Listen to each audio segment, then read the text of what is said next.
मोहित यादव का सवाल है ओसवाल पंप्स के बारे में। अभी ये पूछ रहे हैं कि इसमें निवेश करना चाहिए या नहीं। नजरिया इनका 5 साल का है। ओसवाल पंप्स कैसा दिखता है आपको?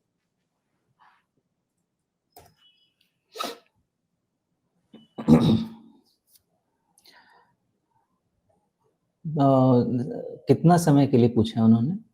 5 साल पूछा है इन्होंने। 5 साल? तो 5 साल में तो बहुत समय है अभी। ओसवाल पंप 8,500 करोड़ की कंपनी है। ठीक है, देखिए पंप वाली कंपनीज का समय मुझे लगता है by the end of next financial आना चाहिए, क्योंकि अगर कैपिटल गुड्स के साइकिल का एक और भी काम कर सकते हैं, कभी बीच में आपको समय मिलेगा तो लगाइएगा राजीव जी। मैंने ये काम किया था, मैंने किसी को भेजा भी था ये डिटेल। निफ्टी का जो चार्ट है ना और कैपिटल गुड्स का चार्ट है ना, आप पिछले 4-5 साल या उससे थोड़ा सा ज्यादा समय से भी लगाएंगे ना, एकदम सिमिलर पैटर्न है इंक्रीज होने का भी और करेक्शन का भी। तो मैं कुछ और चीजें एनालाइज करने, जब ऐसा मुझे कुछ एक सिम्टम मिल जाता है ना, तो फिर मैं उसके एनालिसिस में लग जाता हूँ सारे फैक्टर्स उठा के।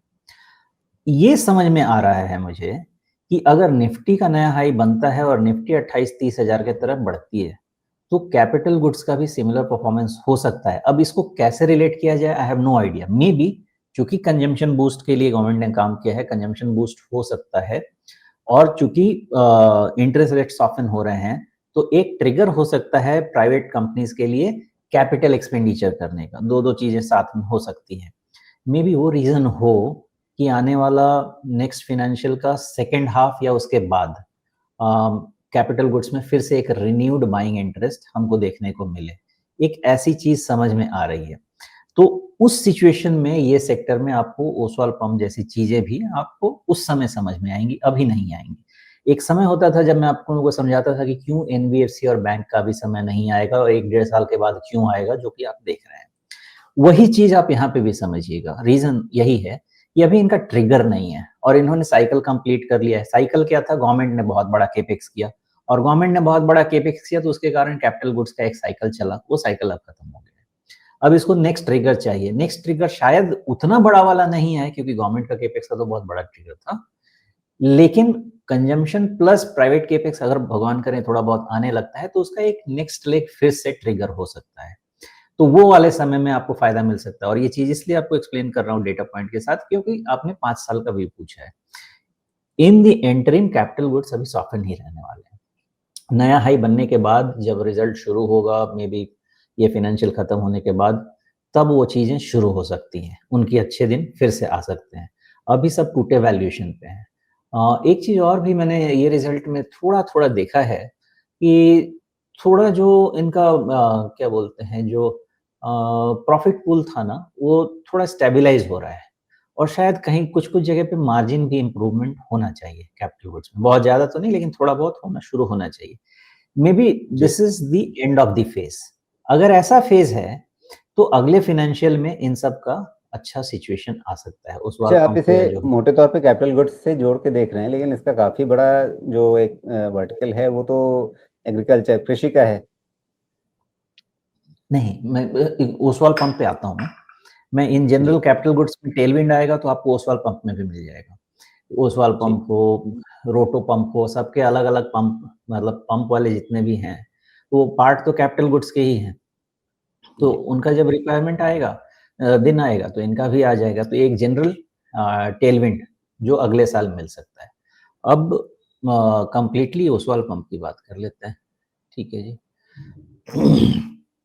तो वैसे राजीव जी, एग्री हो चाहे कहीं पे भी हो, जब तक एक डिमांड क्रिएट नहीं होना है एक सेक्टर में, तो सारे स्टॉक सबड्यूड ही रहते हैं।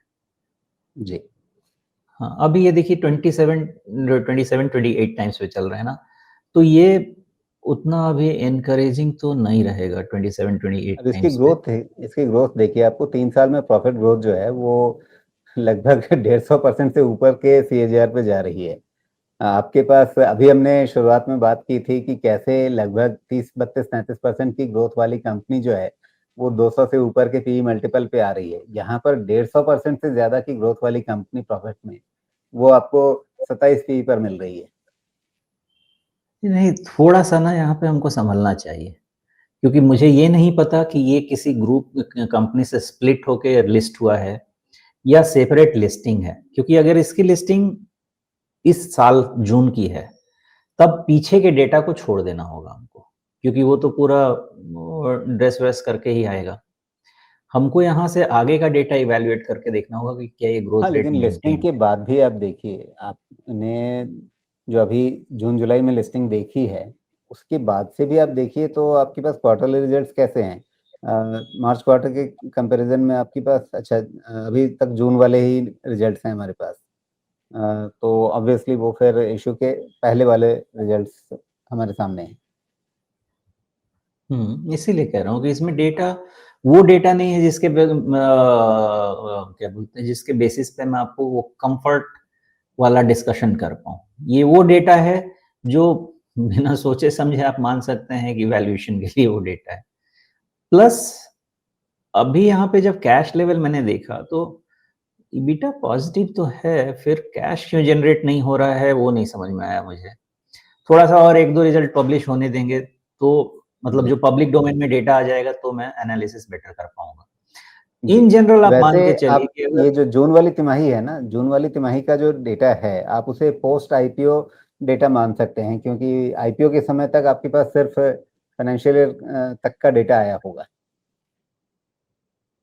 हाँ, लेकिन मुझे ना एक राउंड सर्कल होना चाहिए, फाइनेंशियल ईयर का कंप्लीट डेटा रहेगा, तो ज़्यादा बेहतर जी, चीज़ें समझ में आएँगी, क्योंकि एक बेस बन जाएगा ना हमारा पूरे फाइनेंशियल का।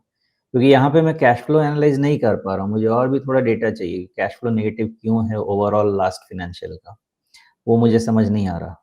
इसलिए जब डेटा सफिशिएंट नहीं है, तो मैं गलत एनालिसिस नहीं करना चाहूँगा। जितना है इंडस्ट्री के बेसिस पे समझा जा सकता है, डेट कैसा है इनके पास? डेट डेट भी कंफर्टेबल पोजीशन है, बहुत ज़्यादा दिक्कत नहीं है।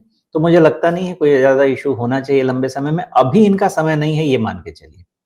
तो अभी बहुत ज़्यादा एक्सपेक्टेशन नहीं रखना चाहिए। हाँ, चूँकि 27-28 टाइम्स है इसलिए थोड़ा रिस्क है, because anywhere closer to I think 22 times के आस-पास में रिस्क नहीं होना चाहिए।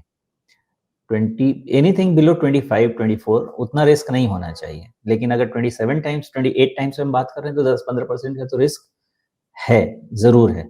तो जब तक रिज़ल्ट नहीं आ जाता है 1-2 क्वार्टर का, समझना थोड़ा-सा मुश्किल है या रिज़ल्ट आने के बाद इसका मूवमेंट कहीं पे हो, समझ में आए, तो बात कर सकते हैं। और देखिए यहाँ से भी अंदाज़ा मिल जाएगा। इससे ज़्यादा ज़रूरी है ना कि ये जो ऊपर में डबल टॉप बना है इसको पढ़ लेते हैं। इसकी ज़रूरत ही नहीं है। हाँ, ये जब तक नहीं निकलता है, भूल जाइए कि इसमें कुछ भी सोचना है। क्यों? ये नहीं कह रहा कि यहाँ पे ऊपर नहीं जा सकता है। इसलिए बोल रहा हूँ कि नीचे की चीज़ को नहीं देखना है बिकॉज़ ये सेक्टर ऐसा है जिसका अभी समय नहीं है। ये सेक्टर में अच्छी चीज़ों को एक्यूमुलेट करने का समय है, अभी इससे कोई एक्सपेक्टेशन जी, नहीं रखना है। एक्सपेक्टेशन 1 डेढ़ साल के ठीक बाद है। का रखना है।